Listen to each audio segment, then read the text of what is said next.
Good morning my dear all students और जो भी इस वीडियो को देख रहे हैं मेरे फ्रेंड्स।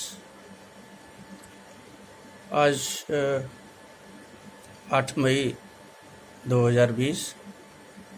देखिए, किसी भी एग्जामिनेशन की प्रिपरेशन करने से पहले दो चीज़ बहुत महत्वपूर्ण है और वो सब पहले स्टूडेंट्स को उसको बहुत अच्छी तरह से उसकी तैयारी करनी चाहिए। मतलब without knowing them two things एक स्टूडेंट जो है अच्छी तरह से प्रिपरेशन नहीं कर सकता। सबसे पहला है कि जो सब्जेक्ट है आपका उसका सिलेबस क्या है। तो I appeal all my dear students कि at least they should go through the entire syllabus. कम से कम वो 2 बार ज़रूर सिलेबस को देंगे। उसके बाद आपने सिलेबस देख लिया, सिलेबस को पढ़ने अंडरस्टैंड करने के बाद में दूसरा आता है कि जो स्ट्रक्चर होगा, जो क्वेश्चन पेपर का जो एग्ज़ाम होगा, वो एग्ज़ाम आखिरकार कैसा होगा और उसकी यूनिवर्सिटी ने जो सारे सभी कॉलेज में जो प्रोफेसर्स पढ़ा रहे हैं जीएसटी का पेपर, क्योंकि मैं इसमें जीएसटी पेपर की बात कर रहा हूँ, तो उस जीएसटी पेपर के लिए क्या गाइडलाइंस हैं। तो मैं आपके सामने जो है जो बेसिक जो गाइडलाइंस हैं जो आपको पता होना चाहिए कि यूनिट 1 से कितने नंबर का आएगा, यूनिट 2 से कितने नंबर का आएगा, यूनिट 3 से कितने नंबर का आएगा, यूनिट 4 और 5 से कितने नंबर का आएगा और उसमें से आपसे क्या क्या उम्मीद हम करते हैं, क्या क्या पूछा जाएगा। तो मैं आज उन चंद जो चीज़ें हैं जो बहुत ही क्रक्स आपके जानने के लिए और वो शेयर करने के लिए ये वीडियो बना रहा हूँ।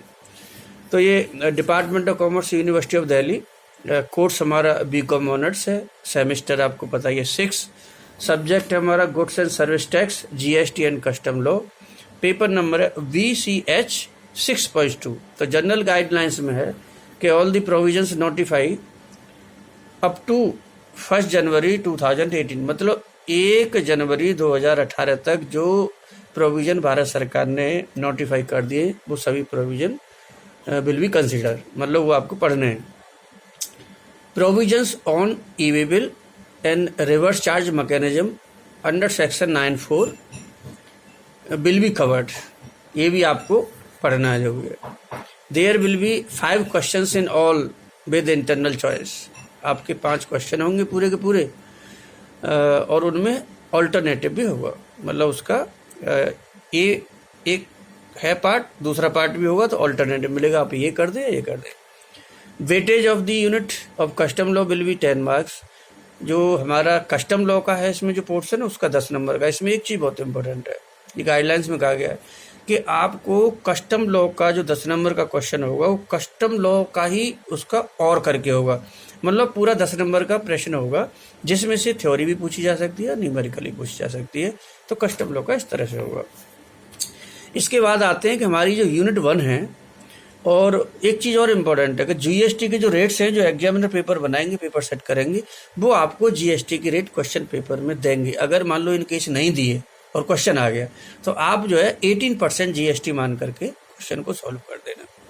इसके बाद है कि unit wise specific guidelines.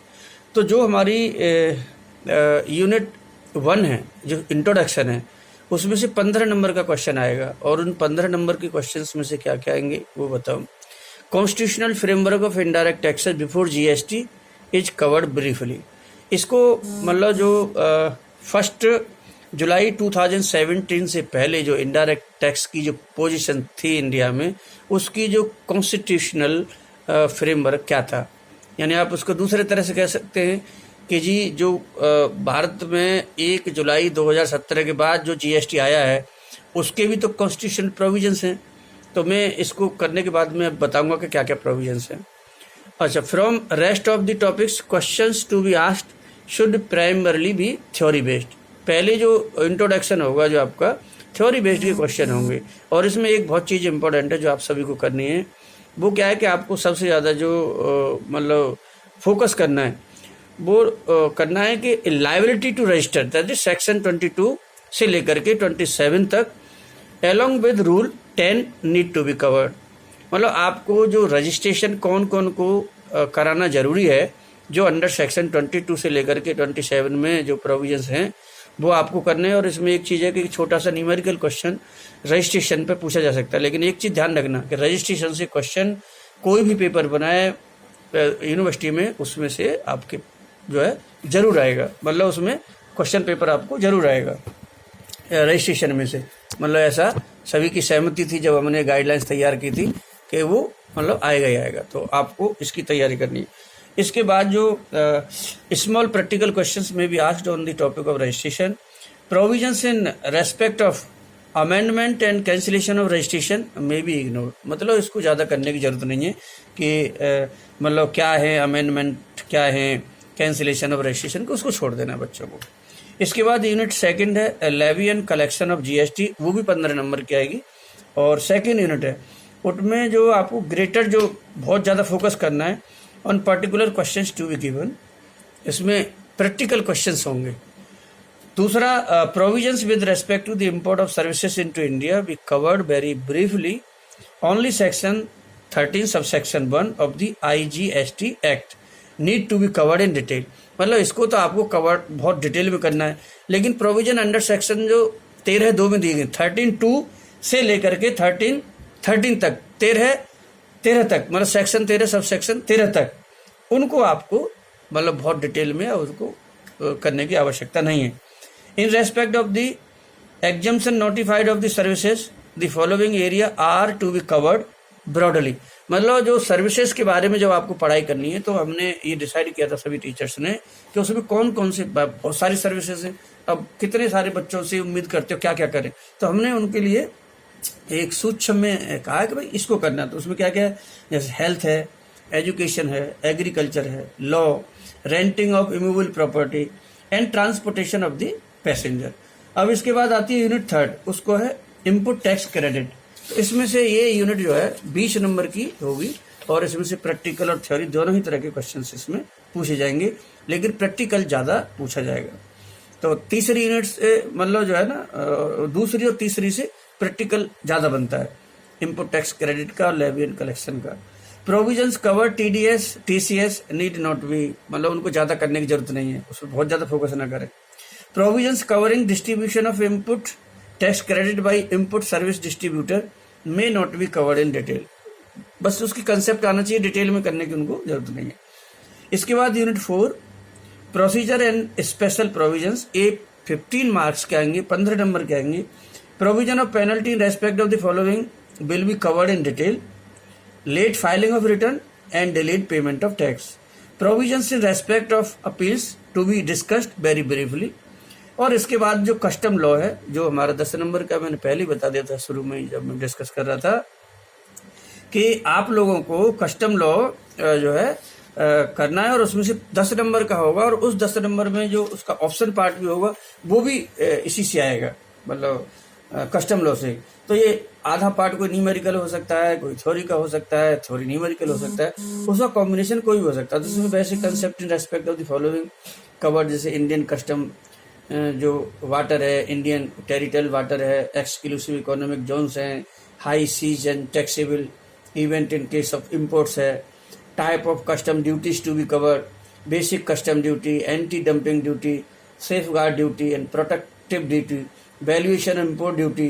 Practical questions on the computation of the assessable value custom value based on the transaction value में भी आस्क्ड, एक इस पे ही प्रैक्टिकल बनता है। इसके बाद में baggage rules and exemptions, theory only. तो जो एलोकेशन ऑफ मार्क्स मैंने जो बताया है ये टेंटेटिव है, तो इसमें जो पेपर बनाएंगे उनके ऊपर भी। अब इसमें सबसे बड़ी चीज़ मैं आपको क्या बताना चाहता हूँ वो यह है कि आप लोग जब GST आया भारत में तो इसमें कॉन्स्टिट्यूशनल प्रोविजंस मतलब है, तो आप बच्चों को मैं 2-3 चीज़ सलाह देना चाहूँगा कि देखिए इसमें बहुत इंपॉर्टेंट सेक्शंस हैं और वो इंपॉर्टेंट सेक्शन आपको आने चाहिए। आपको सबसे पहला सेक्शन आना चाहिए 265। इसके बाद आपको सेक्शन आना चाहिए 245, 245। इसके बाद आपको सेक्शन आना चाहिए 246, 246। फिर इसके बाद इसका आना चाहिए 246A, 246A।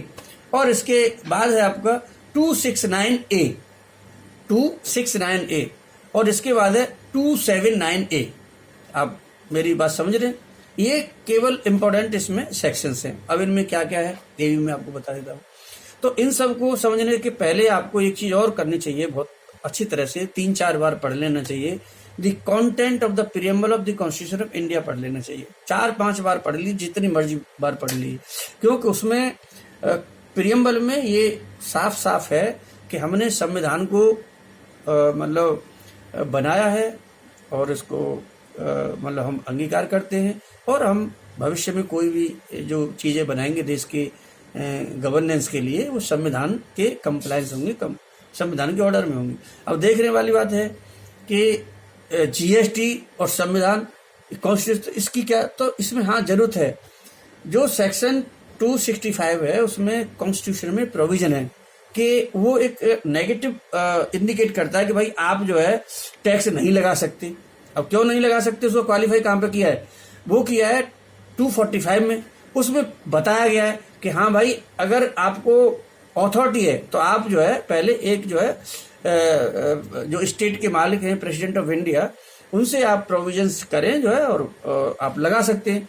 तीसरा फिर 246 में ये था कि जी आप टैक्स लगा सकते हैं। अब प्रॉब्लम ये थी कि उसमें वर्ड टैक्स था, सिंपल था, तो 246A जोड़ा गया। तो वो जोड़ा कैसे गया कि उसमें ये प्रोविजन किया गया फिर जो है कि 26A में कि जी इसमें हम जीएसटी मतलब वर्ड जोड़ा गया।